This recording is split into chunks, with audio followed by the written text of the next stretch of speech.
Yo, what is going on YouTube? I am Germ here. Just a couple of minutes ago, I mean, this is just wrapping up. We had the LCS lock-in finals just getting done, and it was so hype. It was so fun, and really looking back, this whole tournament was so exciting. That's why I just can't wait to talk about this stuff. I want to get into it right away because there really is a ton to talk about. Obviously, the whole entire tournament wrapping up, us getting ready for the start of the real LCS spring split now as well. So many things to talk about, and like I said, I think everyone would really say this was a smash hit for the first ever preseason tournament in North America. It was so fun, and due in large part thanks to Cloud9. I mean, all of their knockout stage series were absolute bangers. Their reverse sweep against TSM, where they brought it back to game 3 and were able to win. 100 Thieves are down 2-0. They pull off the reverse sweep there, and then in the grand finals, being down 2-0 after two absolute stomps by Team Liquid, Cloud9 still being able to hang in there, fight all the way back. Perkz and Zven showing off their best of 5 prowess to fight all the way back and bring this series to game 5 was so awesome, so fun. And there's just so much to talk about. But before we get into that, I just want to mention real quick, if you're not already subscribed, definitely click that subscribe button really quick. It's fast, it's free, it's easy, it helps you guys stay up to date on all my latest content, and I would appreciate it so much. We're getting obviously really close to the start of the official LCS season, so we're going to have so much content coming your way, so many videos, so many things to talk about, rumors, news, breakdowns, analysis, all of that good stuff, so you don't want to miss out on any of that. Also, drop a like on this video if you enjoy it, or if you just want to help support my content and my channel. If you like the things we do around here, that would be awesome. It really does help me out a ton with the YouTube algorithm, getting my channel out to more and more people and helping us grow, so that would be great. With that being said, here we go. Let's get right into this. All right, first up, we're going to look at some highlights from the LCS Twitter account. We got a ton to talk about. In game 1, this is where Team Liquid, they really did have a stomp. You see this fight, and this is 14 minutes into the game where TL is just all over them. Zven is able to get a kill onto Santorin, but this was a crazy fight for C9, where Fudge almost goes down to the feathers from Xayah there, but they're able to fight it off. He's able to live,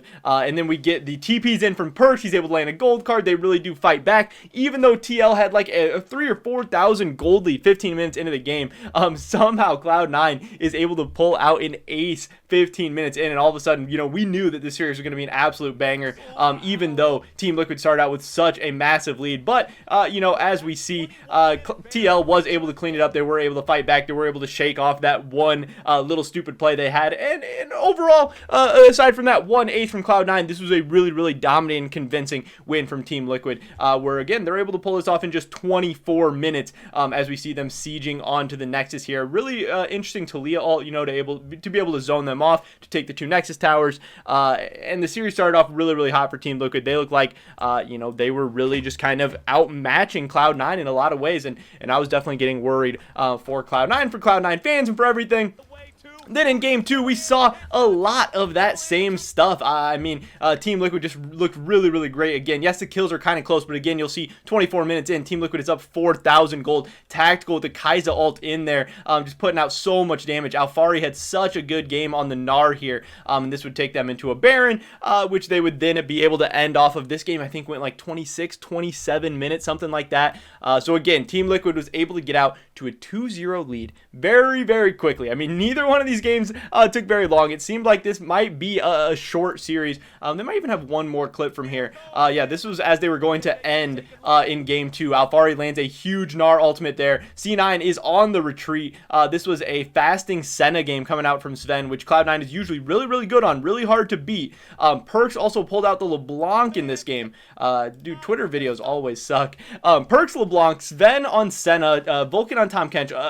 Blabber even got Olaf. So many power picks, but obviously Team Liquid, again, with this little fight here, they were still able to close out this game.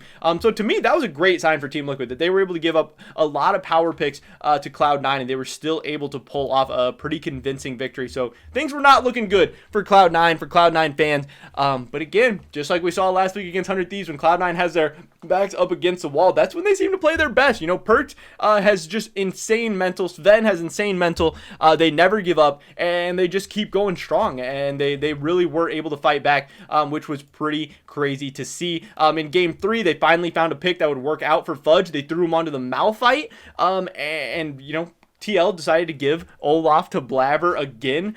Senna and Tom Kench coming out for Cloud9 again. So many power picks, but this time giving Fudge something that he can do a little something on, and we see how that works out. Fudge with the huge Malphite ultimate engage. The TL bot lane gets deleted, and that is able to lead to a huge team fight victory for Cloud9. This was honestly, at this point, maybe Fudge's best game of the entire season. Just throwing him on the Malphite, he landed super nice engages. He was a huge threat to that Aphelios the whole game. He could never be comfortable. He could never walk up. And obviously this would lead to a Cloud9 victory in game 3, as we can see them surging onto the Nexus here. They're able to take the inhib. This is 27 minutes. So again, just a ton of fast games here. Cloud9 got the Infernal Soul really early into this one. The whole series was super fast paced, super fun to watch.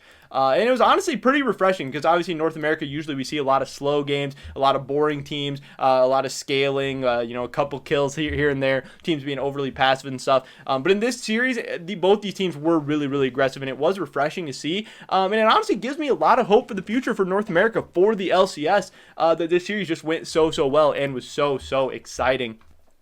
In game 4, they Cloud9, again, they're still down 2-1. Their backs are still up against the wall. They trusted Fudge with a carry. They gave him the Aurelia pick, and they put a ton of resources into him, and it really did pay off. He had this absolutely massive Aurelia teleport play here, where he's able to flash over the wall, land the ultimate onto 3 people, land the stun onto 2 of them, and then absolutely clean up that fight where the tower would not protect Jensen. And they were up, 3,000 gold 10 minutes into the game, and they were just able to snowball that lead out of control. And then all of a sudden, it's Silver Scrapes time once again. Cloud9 absolutely trying to maximize their practice time in this preseason tournament, taking every single series to as many games as they could. So what did they end up playing?